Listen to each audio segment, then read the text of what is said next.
నమస్తే, welcome to our channel. Ambati Rambabu ముఖ్యమంత్రి చంద్రబాబు నాయుడు గారిపైన అనుచిత వ్యాఖ్యలు చేసినందుకు గాను ఆయన అరెస్ట్ అయిన సంగతి తెలిసిందే. మరి అంబటి రాంబాబు వెంటనే క్షమాపణ చెప్పాలి అంటూ గల్లా మాధవి గారు చేసినటువంటి పోరాటం కూడా మనం అందరం చూసాం. అప్పటి నుంచి కూడా వైసీపీ నేతలందరూ గల్లా మాధవి గారిని అటాక్ చేస్తూ ఉన్నారు. ఈ నేపథ్యంలోనే జక్కంపూడి రాజా గల్లా మాధవి గారి పైన చేసినటువంటి కామెంట్స్ ని ఏ విధంగా చూడాలి, వైసీపీ ఇప్పుడు గల్లా మాధవి గారినే ఎందుకు టార్గెట్ చేస్తుంది, ఇటువంటి అంశాలన్నీ కూడా చర్చించడానికి మనతో పాటుగా ఉన్నారు సోషల్ యాక్టివిస్ట్ శ్రీలీల గారు. నమస్తే మేడం. నమస్తే అమ్మా. గల్లా మాధవి గారు అంబటి రాంబాబు గారు చేసినటువంటి వ్యాఖ్యలకు ఏ విధంగా నిరసన వ్యక్తం చేశారో, అక్కడున్న మహిళలతోటి వెంటనే వెళ్లి నిరసనలు వ్యక్తం చేస్తూ క్షమాపణలు చెప్పాలి అంటూ ఏ విధంగా డిమాండ్ చేశారు మనం అందరం కూడా చూస్తూ ఉన్నాం. మరి ఇటువంటి నేపథ్యంలో జక్కంపూడి రాజా గల్లా మాధవి గారి పైన చేసినటువంటి కామెంట్స్ ని ఏ విధంగా చూడాలంటారు?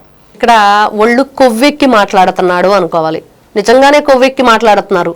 ఎందుకు అనుకోవాల్సి వస్తుందంటే, ఇంత జరిగి మహిళల పట్ల ఇంత అసభ్యంగా ప్రవర్తిస్తూ మనం చూసాం. 2019 నుంచి ఈ రోజు కూడా వాళ్ళ ఛానల్లో ఏం మాట్లాడిచ్చారు, వాళ్ళ పేపర్లో ఏ విధంగా రాశారు, మహిళల పట్ల ఏ మాత్రం గౌరవం లేకుండా రోజు రోజుకి దిగజారిపోతుంది వాళ్ళు పని. ఏదైతే వాళ్ళ మాటలు కానివ్వండి, వాళ్ళ చేష్టలు కానివ్వండి, అన్ని దానికి జగన్మోహన్ రెడ్డి గారు వెనకాలండి ఫుల్ సపోర్ట్ అనమాట. నా తల్లినే చెల్లిని నేను ఎలా అంటే అలా క్యారెక్టర్ అసాసినేషన్ చేశాను, ఆఫ్టర్ ఆల్ మీరేంటి మాట్లాడటానికి అన్నట్లుగా వాళ్ళ చేత మాట్లాడిస్తున్నాడు. అలానే అనిపిస్తుంది ఈ రోజును చూస్తుంటే. అంబటి రాంబాబు మాట్లాడిన మాటలకి బుద్ధి చెప్పాలా లేదా? ఏ విధంగా చెప్పాలి? వాళ్ళు లేని అర్థాన్ని తీసుకొచ్చే పదాన్ని బోసుడికే అంటే అసలు ఏ డిక్షనరీలో వెతికినా కూడా అర్థం లేదు. ఆ రోజున సాక్షాత్తు ముఖ్యమంత్రిగా ఉన్న జగన్మోహన్ రెడ్డి గారి చేత వీళ్ళు ఎలాంటి భాష మాట్లాడిచ్చారు? మా వాళ్ళకి బీపీలు వచ్చినాయి అని చెప్పాడు కదా, మరి ఇప్పుడు రావా బీపీలు?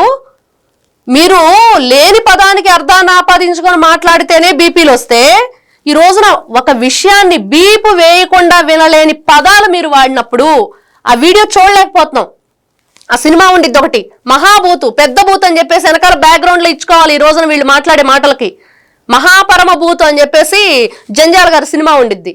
ఇంకా అలా ఈ రోజున వీళ్ళు మాట్లాడుతున్న మాటలకి అలా బీప్ సౌండ్లు వేసుకొని వినాల్సిన పరిస్థితిలో మీరు మాట్లాడితే మహిళలు రారా? మహిళ ఊరుకుంటూ ఉందా చూస్తూ? మీరు ఏం మాట్లాడినా సరే ఈ రోజున జుట్టు పట్టుకున్న 2029 దాకేందుకు ఇప్పుడు రమ్మనండి జక్కంపూడి రాజాని. ఎంతమంది జుట్టు పట్టుకుంటాడో, ఎలా పట్టుకుంటాడో చూస్తాం, అందరం వస్తాం. ఎందుకంటే మహిళ అంటే అంత ఆషామాషిగా ఉందా? మీరు తప్పు చేస్తారు, తప్పుడు కూతలు కోస్తారు, ఇష్టానుసారంగా ఒళ్ళు కొవ్వెక్కి మాట్లాడతారు, అయినా సరే ఎవరేం మాట్లాడకూడదు. అంటే ఇటువంటి వ్యాఖ్యలు మళ్ళీ చేస్తే మేము మళ్ళీ నిరసనలు వ్యక్తం చేస్తామంటూ గల్లా మాధవ్ గారు స్పష్టం చేశారు. దీనిపైనే విడుదల రజనీ లాంటి వాళ్ళు కూడా స్పందిస్తూ ఇటువంటి వ్యాఖ్యలు దారుణం, వీటిని ఖండిస్తున్నాము అని చెప్పి ఆమె మాట్లాడుతున్నారు. దాన్ని ఏ విధంగా? బీసీ సామాజిక వర్గానికి చెందిన వ్యక్తి గల్లా మాధవి గారు ఈ రోజున గుంటూరు 2 ఎమ్మెల్యే. మరి అదే బీసీ సామాజిక వర్గానికి చెందిన మహిళని అని చెప్పుకుంటున్న విడుదల రజనీ గారు, మరి ఆవిడ వేసేల రాజధాని అని చెప్పినప్పుడు ఎక్కడికి వెళ్ళింది? చెప్పించారు కదా. షర్మిల గారి చీర గురించి మాట్లాడినప్పుడు ఎక్కడికి వెళ్ళింది? షర్మిల గారు రాజశేఖర్ రెడ్డికే పుట్టలేదు అన్నప్పుడు ఎక్కడికి వెళ్ళింది? మరి అప్పుడు ఎందుకు మాట్లాడలేదు వీళ్ళందరూ? ఒక బీసీ మహిళగా నువ్వు ఒక బీసీ మహిళని ఏ విధంగా గౌరవిస్తున్నావు, ఏ విధంగా ఆవిడ వీళ్ళందరూ మాట్లాడుతుంటే మీరు బయటికి ఎందుకు రావట్లేదు? ఆంధ్ర రాష్ట్ర మహిళామ తల్లులందరినీ అన్నప్పుడు ఎందుకు మీరు బయటకు రాలేదు? ఈ రోజున లేని వ్యక్తి లోకంలో నారా చంద్రబాబు నాయుడు గారి తల్లి. ఆవిడ ఒక గొప్ప వ్యక్తిని, ఒక శక్తిని మన రాష్ట్రానికి ఇచ్చిందని గర్వంగా చెప్పుకుంటుంటే, అట్లాంటి వ్యక్తుల పట్ల మీరు ఇంత నీచంగా మాట్లాడుతుంటే ఎందుకు స్పందించాం? ఒక మహిళను అనుచిత వ్యాఖ్యలు చేశారని ఇంకో మహిళలు నిరసన వ్యక్తం చేస్తున్నా కూడా ఆ మహిళను జుట్టు పట్టుకుని ఈడ్చుకుని వస్తాం. ఎలా చూడాలి దీన్ని? ఏం లేదు, వీళ్ళంతా కలియుగంలో రాక్షసులు. మొన్న మాట్లాడుతున్నాడు సజ్జల రామకృష్ణారెడ్డి జాతులు అని చెప్పేసి. ఇప్పుడు వీళ్ళనే జాతి కింద చెప్పాలి? మారీచుడు అనాలా, సుబాహుడు అనాలా, కీచుకుడు అనాలా? ఏ విధంగా చూడాలి? కీచుకులే వీళ్ళందరూ. మరి ఇలాంటి వ్యక్తులకి ఎలా బుద్ధి చెప్పాలంటే, ఖచ్చితంగా కుక్క కాటుకు చెప్పు దెబ్బ అంటాను చూడండి, అలా చెప్పులతో కొట్టాల్సిందే. కొడితేనే వీళ్ళ నోర్లు మూతలు పడతాయి. ఈ రోజున మహిళలందరూ కూడా బయటికి రావాలి, దానికి నిరసన వ్యక్తం చేయాలి. మళ్ళీ ఇంకెవరు మాట్లాడకుండా ఎందుకు మీరు రెచ్చగొడుతున్నారు? ఎందుకు ఈ విధంగా? ఈ రోజున కులాలని, మతాలని పక్కన పెట్టండి, పార్టీలను పక్కన పెట్టండి, రాజకీయాలను పక్కన పెట్టండి. మహిళ పట్ల అసభ్యంగా ప్రవర్తిస్తున్నాం. ఈ రోజున ఆర్టీసీ బస్సులో చూస్తాం, మహిళలను గౌరవించండి, వాళ్ళకు కేటాయించిన సీట్లలో వాళ్ళనే కూర్చొనివ్వండి అని. అక్కడ కులం పేరు రాశాడా, మతం పేరు రాశాడా, లేకపోతే వాళ్ళు ఏ పార్టీకి చెందిన వాళ్ళు అని రాశారా? రాయలేదు కదా. మహిళ అంటే ఏంటి అనేటప్పుడు నువ్వు క్వశ్చన్ చేసుకోవాలి. నీ ఇంట్లో తల్లి ఉంది, నీకు భార్య ఉంది, చెల్లెళ్ళు తోడబుట్టిన అక్క చెల్లెళ్ళు ఉంటారు, నువ్వు పుట్టింది ఒక తల్లికేనా, ఎన్ని మర్చిపోయి నీ ఇష్టం వచ్చినట్లుగా రెచ్చగొట్టే ధోరణితోటి పదే పదే పదే మీరు ఈ విధంగా కుక్క భాష మాట్లాడుతూ ఉంటే మరి చెప్పు దెబ్బలు కొట్టాలా వద్దా? నిజంగానే నిరసన వ్యక్తం చేస్తాం అందరం. ఈ రోజున ఏం జరుగుతుంది ఆంధ్ర రాష్ట్రంలో? కూటమి ప్రభుత్వం అధికారంలోకి వచ్చాక రాష్ట్రం ఎంత ప్రశాంతంగా ఉంది. మళ్ళీ మీరు ఇట్లాంటి రగడకి పూనుకుంటున్నారు, ఇలా రెచ్చగొడుతున్నారు, ప్రవోక్ చేస్తున్నారంటే దేనికోసం? ఏ విధంగానైనా సరే అల్లర్లు సృష్టించాలి, ఏ విధంగానైనా సరే అక్కడ అభివృద్ధి అడ్డుకోవాలి. అదే కదా మీ ధ్యేయం. ఇక్కడ పార్టీలను పక్కన పెట్టండి, మహిళలందరూ వచ్చి మీకు చెప్పులు చాట్లు చీపుర్లు తిరగేసి కొట్టించుకునే రోజు మీకు దగ్గరలోనే ఉంది. అందుకనే ఈ విధంగా ప్రవర్తిస్తున్నారు. ఈ రోజున షర్మిల గారు మాట్లాడుతుంటేనే జగన్మోహన్ రెడ్డి బయటకు వచ్చి సమాధానం చెప్పే ధైర్యం లేదు. నీ సొంత తల్లే నీకు ఓటేయకుండా దేశాన్ని వదిలి వెళ్ళిపోయింది. మరి మీరు మీ నాయకుడి గురించి చెప్పుకోండి ఫస్ట్. ఈ రోజున జగన్మోహన్ రెడ్డి ఎందుకు వచ్చాడు గుంటూరు? ఎవరిని పరామర్శించడానికి వచ్చాడు? ఏం సమాధానం చెప్తాడు ప్రజలకి? అక్కడ ఏం జరిగింది? ఏం మాట్లాడాడు అంబటి రాంబాబు? ఏం ఒళ్ళు కొవ్వెక్కి మాట్లాడతారా? తిన్నదా అరక్క ప్రవర్తిస్తారా? అలా మాట్లాడుతుంటే మహిళలు ఏం మాట్లాడకుండా ఉండాలా? ఎందుకు ఊరుకోవాలి?